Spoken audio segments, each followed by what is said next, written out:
This is our market, so this is our final frontier, and maybe we would like to think it's the final frontier that hasn't gone commercial. So it's all about food for me personally. For other people it's about books and art and all kinds of different things, the reason why we're here. But also it's, I guess it's just a casual way to spend a Saturday as well. So we come here to meet our friends, we come here to socialize. As you can see, there's kids, there's dogs, there's people everywhere. But also, one of the most important things that I want people to know is that the market is not broken. The system is not broken. It's thriving, in fact. And this is what you can see by standing here and by walking through this market in Skibbereen today, is that it's alive and well.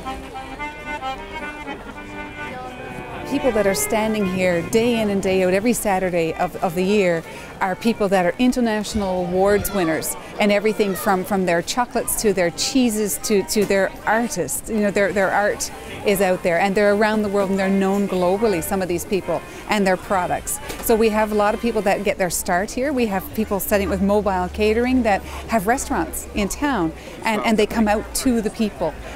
One of the important things, you'll probably hear a theme from a lot of these people, in that they get to talk to their customers directly. They get direct feedback. How was that cake? Or what did you think of that cheese? And what can I do better? Or what can I do differently? So we love that. We love the feedback. So I'm known as for vinegar. So I produce apple cider vinegar just up the road up on Mount Kidd in West Cork, and I'm a fermentation specialist. So I teach fermented foods as well and how to make them. And my thing is I produce a little bit of vinegar, but I want to teach other people how to produce their own things. I grow all these myself, and they're all organic, fresh, picked yesterday, and that's what I do. It's very important because it's my livelihood, or part of my livelihood. I sell to restaurants also, but this is my main income. And also it's a great social outlet. You know, I meet lots of my friends. And I'm going to give you this here with a note. Oh, thank you, Carmel. You gave me what somebody else spilled. All right, thanks very much.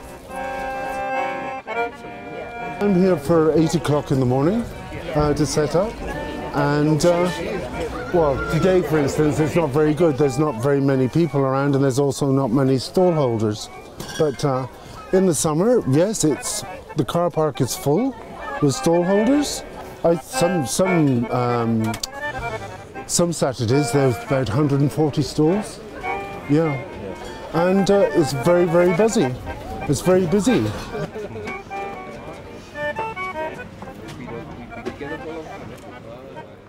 It's an institution, really. It's like a meeting place.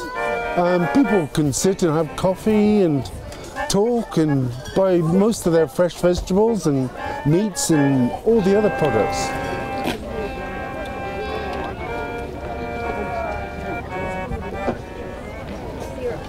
I've lived in Skibbereen since 1989.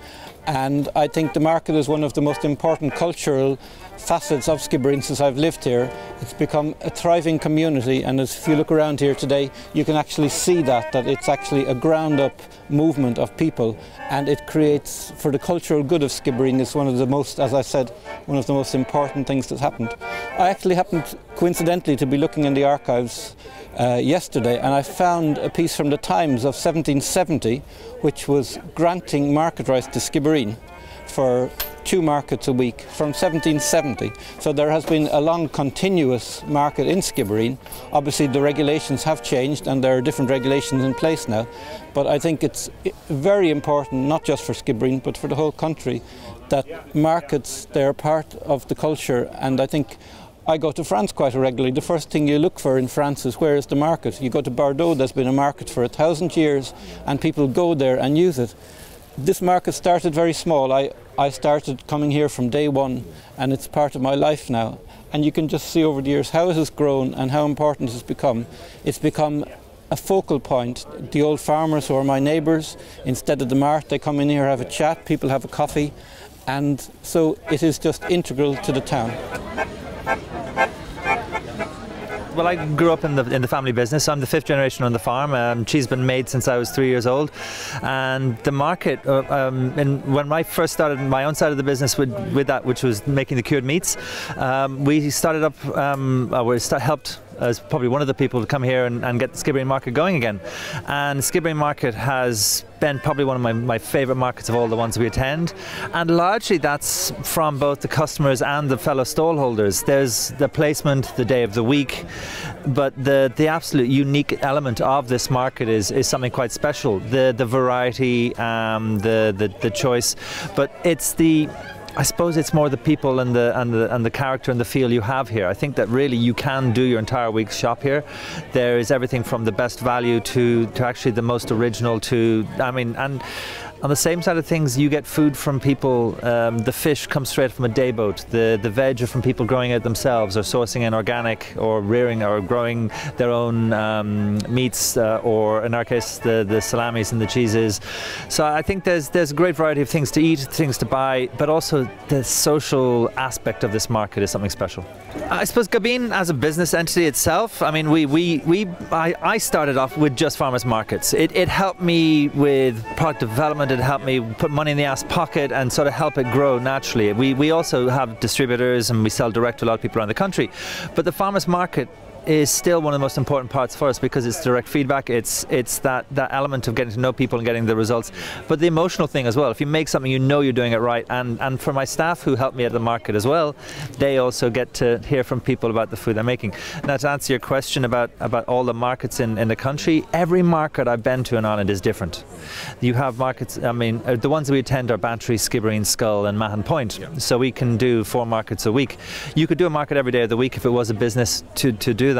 But I think that each market being different is something actually quite important for this country. I think that having characters, you don't want the routine and the mundane element of things. You want to have a little bit of excitement. You want to have to look with your eyes at the things that are different and the seasonal products and elements like that are very important to farmers markets. I mean, they are farmers markets. You know, there has to be farmers present at farmers markets. There has to be originality. There has to be wonderful street food that's kind of makes the mouth sing. You know, that's what makes them very important.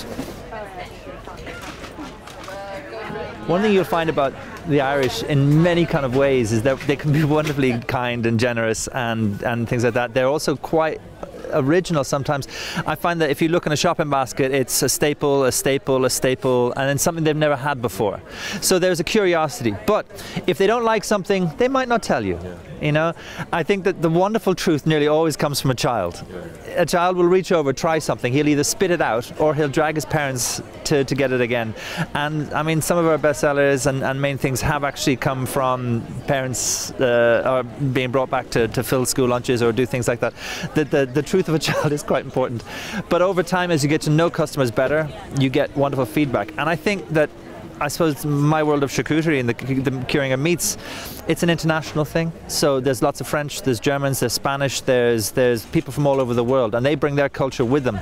So I may have an obsession with trying to make something that I've never made before based on what I've learned from the internet or books. But meeting somebody who comes from that country and knows a product, who can actually put you on the right line or connect you back, you know, those kind of things. There's people who have literally given me handwritten recipes for sausage from their great-grandmother's recipe that we've gone on to make, and that's brought us closer to our customer, but also increased our own knowledge base. The markets around West Cork are very vibrant, and it's because people are aware that they have a right to trade, and it's supported by the public. And the Casual Trading Act hasn't taken into account European directives that dictate certain ways that trading can happen.